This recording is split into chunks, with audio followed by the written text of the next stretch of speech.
Chapter 16, Late Night Dreams. XM Radio decided they really wanted to promote our show, which included getting us on nationally televised talk shows. One of those shows was Late Show with David Letterman. Our agent called us up and said, "Hey, you guys are doing David Letterman." This was a week before the taping date, August 31st, 2006. Our reaction was as expected. Holy shit, this is fucking amazing! I had fantasized about this for years. I've watched every talk show since I was a kid. I loved Dick Cavett, Merv Griffin, Mike Douglas, and Johnny Carson. I would watch thinking, this is the utmost coolest thing anyone could do, and I would love for this to happen to me at some point. I never actually thought it would. I would think about what exactly it would be like and run different scenarios in my head. When we became syndicated and were becoming hugely popular, I started thinking it was a possibility that my dream could come to fruition. Knowing that there was the remotest chance that gave me anxiety. The news about Letterman was the scariest fucking thing I'd ever been told. I thought, I'll step out on that stage and drop dead. It'll be the first time that someone drops dead walking out to do a talk show. It's going to be all over the news that Anthony Cumia died walking on on Letterman. I couldn't handle my nerves, even thinking about it. This nervousness lasted from the moment I found out till I was standing in the wings waiting to be announced to walk out. Every second of the day I was consumed with, oh my god, I'm going to be on David Letterman and I'm going to drop dead on stage. If I don't drop dead, I'm not going to do well. I'm going to freeze up and not live up to the fantasy I've built up in my head. The day arrived and they picked Opie and me up in a limo to escort us to the Ed Sullivan Theater. A bunch of our fans were there waiting for our arrival at the back door where guests enter. They had it gated off, but our fans were waiting. There were girls asking us to sign their tits as we were walking into the place. We decided we were just going to throw money into the crowd. We each had a giant stack of $1 bills and just handed them out like we were giving back change from a grocery store. We made our way into the backstage area of the theater for makeup and hair. Then we went into the green room and I told Keith the cop, I need beers back there. I had to down a couple of beers immediately to loosen up a little, or I was going to lose my fucking mind. Keith came through, and I downed 2 beers instantly before the show. I had that nice slam 2 beers buzz. Opie and I had a discussion about who was going to sit next to Dave. Obviously, I wanted to sit in the chair closest to Letterman. I didn't want to sit on the couch. Opie was clueless. I suggested we had to think about the audience's perspective. If they thought they were seeing Opie and Anthony from left to right, then I needed to be next to Dave. Opie agreed. Okay. He bought it, hook, line, and sinker. I don't know whether he was scared shitless to sit next to Dave. At this point, as nervous as I was, I knew damn well I needed to sit there. If this appearance was going to go well, I would have to take control of it and Opie would have to play second fiddle. The producer walked us onto the wings of the stage entranceway and held us off until it was time for our segment. Meanwhile, they were doing a bit in which they drop at least 100 tennis balls from the ceiling onto the stage. So in between where we were in the wings and the first seat were at least 100 tennis balls. I was looking at this and thinking, I'm going to fall on my ass. There's no way I'm going to make it to my fucking seat. I had already been nervous enough about just walking out and dying of my own accord. Now I literally had to watch my footing to keep from tripping and cracking my head open. This had to be God's personal vendetta. Then the segment producer told us to get ready, and we could hear from the wings, from CBS Radio and XM Satellite Radio, from the Opie and Anthony Show, please help me welcome Opie and Anthony. We were walking out, and I was kicking the tennis balls out of the way. I was looking at the audience, and it was unfucking believable. It felt like I was in a dream, and it was beyond surreal. I made my way over to the big chair, and you could see on the video that I actually put my hand on the armrest and said, this is it. I couldn't believe I was sitting on this fucking chair as a guest on David Letterman's show. He asked us, how are you two doing? I couldn't even tell you after we finished what I had said or what had happened. It went by in such a flash. I did not know that my mouth didn't stop moving the entire time. I was spitting shit out and just knew I had to keep talking. Opie laughed a little and tried to get his voice heard, but I was stomping on him. I knew his shit would suck. We were on national television and it wasn't the time to be nice. I needed a guy who could be concise, telling a funny story, and that wasn't him. Letterman started off the interview by going over the logistics of working on both terrestrial and satellite radio and how we worked it. Then he went into how we'd been fired a few times, and the audience just erupted into applause. And we briefly discussed the Mayor Menino story. Dave asked if there were some ill feelings towards Howard. I quickly responded, yeah, there's this personal, I guess you'd call it, hatred. Once again, the audience responded with applause. Howard had been on Letterman so many times, having great appearances and very funny shows. I realized I could do my Howard impression. I went right into channeling Howard sarcastically, saying how he invented everything. People stood there, and I invented locomotive walking. I invented breathing, Robin, hoo-hoo. I'm paraphrasing, but my impression was dead on and well received. It seemed like Dave was looking for me to acknowledge Howard's greatness and also to see if there was room for us to reconcile our differences.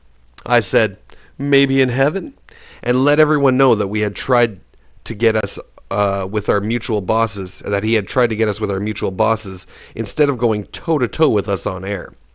I added the hypocrisy of Mr. Free Speech's trying to stifle with what we had to say about him. I then did another impression of Howard inventing Morse code, and even Dave cracked up about that one. Dave clearly showed his loyalty to Howard by ending the interview with making us acknowledge that Howard had changed radio culture, to which I replied, yes, he did. Then I added, yes, Senator, he did. When I watched it later, knowing how scared shitless I was, surprisingly I looked comfortable and professional and did a great job. Meanwhile, I was doing an impression of every guest I had ever seen on a talk show my whole life. I was doing what I'd seen countless other guests do and making it my own. I even did the lean over to Dave when our segment was over, pretending to have something to say to him. You gotta do the lean over. Opie and I walked back to our dressing room, and our entourage met us with smiling faces. Bob Eatman, Keith, Club Soda Kenny, and our significant others at the time. They were all congratulatory, telling us how well we had done. After the show, we all went out for a celebratory dinner. I'd say about an hour into it, someone said, hey, pretty hard to shut Anthony up, huh? That was the first inkling of someone stating what the reality of the situation was. Everyone laughed, and I said, I didn't know what I was doing, just talking. Opie was very quiet. I don't think he was mad. I think he knew he couldn't have handled that as well, and was disappointed that he didn't get a chance to be more involved. I think he was smart enough to realize that my success was his as well. I say this because when we did the Tonight Show with Jay Leno, he didn't change anything. His attitude wasn't, let me sit next to Jay this time and talk more. I think he knew I was the one who was going to move the interview and get the best result for us. When we did Leno, they flew us out first class and put us up in a great hotel. Again, I was nervous as hell, but at least had Letterman under my belt. I wasn't as freaked out and didn't think I'd drop dead on the stage walking out. It was a different vibe from The Late Show, which is right in the heart of Midtown Manhattan. The Tonight Show is Burbank, California, and they have this huge NBC production facility. Jay actually introduced himself to us backstage prior to going on. He wasn't wearing his suit at the time. He was wearing denim with fresh oil stains, probably from working on one of the 1,000 cars that he owns. He was just a super nice guy. He gave us a killer intro as hosting the most popular radio show in the country. They're syndicated and able to be heard all throughout the United States and also on XM satellite radio. Please help me welcome Opie and Anthony. This time there wasn't a tennis ball obstacle course between the wings and our seats. Matthew McConaughey was the guest prior to us, and he stayed out for our segment. He just slid over on the couch and Opie sat next to him. And I took the spot right next to Jay. It was similar to our interview with Dave. He mentioned that we had a knack for being fired. It's really funny to talk about what you get fired for and how, especially on national television. Maybe it's Schadenfreude. For some reason, people find it hilarious. Opie did this time about running into Ron Howard at Starbucks, and it went absolutely nowhere. I was chomping at the bit, giving it 3 more seconds before I would jump in. I fortunately was able to resuscitate his story by getting the only laugh out of it. Jay led me into some of my impressions, which included one of him, Tony Danza, and yes, Howard Stern, which earned me huge applause. We mentioned the church incident, which confused Matthew McConaughey. He said, "You had sex? You two had sex in a church?" It brought the house down and ended our segment. At the very end of the show, Jay had a chainsaw-powered blender on his desk and made us all margaritas. We walked out onto stage to say goodnight with our cocktails in hand. I looked out at the audience of The Tonight Show once again, not believing that this was my life. Two of the greatest moments I've ever experienced in my professional life were being a guest on these iconic late-night shows. Chapter 17. Bye-bye Melinda. Most loyal listeners know I love playing blackjack and going to the Borgata in Atlantic City. It's one of my favorite things to do. I would bring a little entourage with me that included Keith the cop, some of the guys I worked with at XM, friends, and Melinda. We'd go down for the weekend, and they always provided me a great suite to stay in, which they should have, considering I'd sometimes play 30 grand a hand in the high limit section. One particular night, I had 3 $6,000 bets on the table. I was completely engrossed in the game, and one of the waitresses came over. The service you get at the high rollers table is exemplary. The second your drink gets a little empty, a Borgata babe comes over. These girls are the epitome of beautiful cocktail waitresses. You go to other casinos in Atlantic City and you're like, "Can I have another drink now?" Some 70-year-old lady with bunions and high heels gets you a drink by the time you're leaving. That's never the case at the Borgata. I was playing and a waitress came up and Melinda also walked up to me at the same time. I said to the waitress, "Hold on, you're distractingly attractive. I'd love another drink when you can." Melinda had heard me say shit like this before. She knew the game. She said to me, "Yeah, I'm leaving." I was like, "You have a key to the suite?" She said, "No, I'm leaving. I'm going home, packing my shit, and I'm moving out." I said, "Hold on." And then to the dealer, "Hit me." It was time to take a card. She thought it was going to be this dramatic conversation, and I just gave her nothing. I gave my hand that needed a card my attention and didn't even acknowledge her. I needed a 7 and was doubling down. That was it. She turned and walked away. True to her word, she rented a U-Haul and took her stuff from my house before I even got back from my weekend in AC. A 9-year relationship ended at the high rollers table at the Borgata. This was the beginning of a whole new world of fucking for me. I'd been married for 9 years. The reason I got divorced was my girlfriend, Melinda, whom I was also with for 9 years. I had been with only 2 girls, with the exception of the barmaid my wife had liked to sleep with, for 18 years. This was during the time I was a radio star and making a shitload of money. It was my fucking prime, and I needed to make up for it in spades. I decided I was going to fuck everything that would have me. That first weekend after the Borgata, when Melinda left, I went to Opie's brother's restaurant, F.H. Riley's in Huntington, Long Island. There was some kind of O&A event going on there. Sometimes our amazing fans would pick a place and just get together. I would from time to time show up at these things drinking and bullshitting with them, always having a fun time. Well, this was my first time going to one of these events unattached and single. By the end of the night, I saw this overweight, disheveled chick who looked like she had brushed her teeth with a rock. She was the only one left, and I bellied up to the bar and initiated a conversation with her. She started talking about my car and how she wanted to go for a ride in my Mustang. Translation, she wanted to ride me. I was thinking, all right, this is it. I took her back to my house and we went at it. She was just a disaster. She stayed overnight. My friend Keith the cop came by the next morning and I told her to hang upstairs and wait for me. I didn't want anyone seeing my lapse of judgment with this atrocity that was lying naked in my bedroom. Keith just knew something was up. He finished, "Someone upstairs?" Or, "Someone upstairs?" He started walking upstairs. "Hey, don't you fucking go up there," I screamed. Keith was laughing his ass off because he totally knew what was up.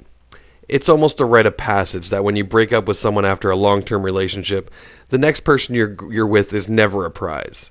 You don't want someone you'd risk falling for and wanting to be in another relationship with. The person is always a get-it-out-of-your-system girl. Keith found out who it was and just laughed at me. It was worth it because it broke my pattern of long-term relationships. I was now off and running. Pal Talk video conferencing was a gift from God to meet and hook up with women. It was international as well, and I was meeting women from all over. If I saw an attractive girl from, say, Ohio or Tennessee, I'd fly out there or fly them to New York. Within 6 months, I'd been with 10 times more girls than I'd been with my entire life before that, and increased my frequent flyer miles to boot. Some of these women were cool, and some were mental patients. Some were pretty, and some were pigs. Keith the cop was beside himself. Aside from being my security specialist, he was a great friend. He didn't want to see self-destructing Anthony, but at that point, I was being pretty self-destructive.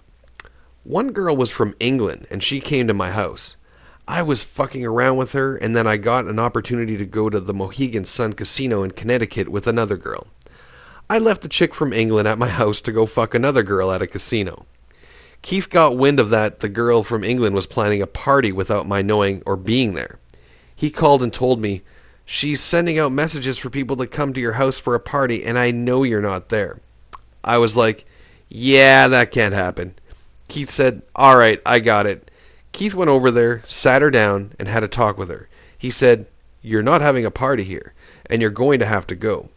He packed her suitcase, called her a cab, and sent her on her way. This was an example of what I was going through during what became years of just dating one girl after another. I wanted nothing to do with relationships anymore. Chapter 18. The Howard Handshake. I was now a free spirit and can do as I pleased, which led me back to Atlantic City to do some more gambling at the Borgata. I went in one night and I was approaching the high-stakes tables. Howard Stern was already sitting down at a regular stakes table playing cards with his crew, which included Artie Lang. My table wasn't directly next to his, but it was certainly in a nearby vicinity where we could see each other. I don't know who saw whom first, but everyone on both sides was talking like, "Hey, look who's here." I looked over and he saw me and I said, "Hey, how you doing?" He held up his stack of chips and said, "Not too good." I motioned that I was just starting, hoping for the best. It was very cordial. It was like the room sighed with relief. It felt like everyone had been waiting for something bad to happen and one of us to start in on the other. It was like in that movie John Wick when the assassins are at that one hotel where there's no killing allowed. The Borgata was neutral sacred ground. If Opie had been there, it probably would have been a problem. Opie took the whole Howard thing way too personally, and he would have seen it as an opportunity to get some publicity. I did find it funny that Howard had a stack of white chips that were just worth $1 apiece. His stack maybe equaled $10. Meanwhile, I was walking in there with a stack of black $100 chips. He was playing the 25 or 50-cent table. I was a little surprised by his lack of cash at the table, considering he just signed a $500 million deal with Sirius. He got up before I did and gave me a "have a good night" gesture, and that was it. In all those years, this was the only real interaction we ever had in person. I saw him only twice in the 10 years I was in the Sirius building, and we worked the same hours. The only time I ever shook Howard's hand was in the 90s, when I first started working with Opie on Long Island and did a Jackie Martling impression contest. I actually went on Howard's show as a contestant. I went with my buddy Randy, and Howard was like, who are you?" It was Christmas time, and he was sitting there with a Santa hat on. I was just thrilled to be there. I had his Crucified by the FCC box set with me to be signed by him. I was ready to perform. If he gave me the opening, I was going to do everything I knew how to. I knew it was the Jackie Martling contest, but I was doing everything. So I started by doing Jackie, and Howard was laughing. I then did Sam Kinison, inviting Jackie to Vegas. There was a story going around that Sam asking Jackie to work with him in Vegas, and Jackie was harassing him about how much money he would be making. I started doing a back and forth of Jackie and Sam arguing over money. Howard was laughing and his fucking balls off. He was like, "This guy's funny. He may look a little odd, but he's funny. I like Anthony. He's good." He asked, "What do you do?" I told him I was on the Opie show on Long Island. I got my plug in. I think Gary Delabate explained to him what the show was about. I was throwing everything against the wall, hoping to get my foot in the door. I didn't win the contest, and I know it was because I mentioned Opie. If I hadn't mentioned I was working with the Opie show, I knew I would have won. It was a thrill and really fun to do. I wanted to get my box set signed by Howard, and Gary said after the show. Then they just started shuffling everyone out, and I never got the autograph. Chapter 19, Sirius Days. There was always a great group of characters who worked along with us. Our interns wound up doing really well. Sam Roberts was part of the first group of interns and is now doing the show with Jimmy. It's pretty amazing and cool to see that happen. Opie always seemed to be heavy-handed with the staff, and I was the one who would be putting out the fires. I knew Opie would say that he was the one putting out the fires that I started. The difference was that the fires I started were with management, which I considered a good thing. If we were pissing management off, that meant the show was doing what it had to do. Opie was pissing people off, like the producer, interns, and those who were working with us on air. Those were the fires I was putting out. I'd always be like, well, that's just Opie. He's just really concerned about the show. Meanwhile, with every word coming out of my mouth, I felt like a battered wife. I had to explain the black eye. I was just clumsy and fell into the doorknob. It's okay. Opie's a good guy. It was just constant pressure. The only pressure I'd felt prior to XM was being more outrageous every day and satisfying the fans. The pressure I felt during XM was from trying to keep the whole thing together. I was constantly working on keeping the problems Opie and I were having from affecting the show. Trying to keep staff problems from escalating, because that's when things go sideways. Steve Carlisi, who was our producer for quite a few years, ended up getting fired. I don't think Opie liked him. We had conversation about Steve's shortcomings as a producer. He had a lot of positives too, and was a really good guy. You could get a hard-ass producer on a show who could mess everything up by being over-efficient. I always leaned towards producers who fit in. We weren't the most motivated motherfuckers either. It was nice to have someone who understood that and could work with us. About a year after Steve Carlisi was let go, he ended up killing himself. I don't think he ever got over the fact that he'd been fired. I never understood why he was let go. I never jumped in. I tried dealing with management as little as possible, especially at XM, because it was turning over so often. We wouldn't even know who owned the company sometimes. It went from XM with one boss to having an interim CEO while a merger was being made. We knew this big merger wasn't going to favor us with that we had going for ourselves. We had an amazing studio with great bosses who were giving us the flexibility to do what we wanted to do. When Sirius and XM merged, it was like saying when Nazi Germany and Poland emerged.